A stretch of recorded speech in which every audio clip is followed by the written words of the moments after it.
Syedaralun, pisang sale makanan tradisional yang diolah dari bahan baku pisang awak, kini telah mendapatkan hak paten dari Dirjen Kekayaan Intelektual Kementerian Hukum dan Hak Asasi Manusia atau HAM Republik Indonesia. Dengan demikian, pisang sale sudah resmi menjadi kuliner khas daerah Aceh Timur dan kini telah didokumentasikan dan diarsipkan dalam Pusat Data Nasional Kekayaan Intelektual Komunal atau KIK Indonesia.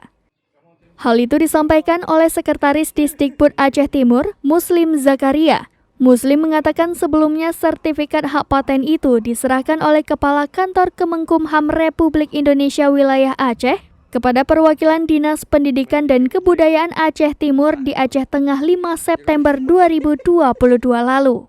Pada zaman dahulu, pisang sale dijadikan sebagai pengganti makanan pokok bagi jamaah haji selama dalam perjalanan ke Mekah menggunakan kapal laut.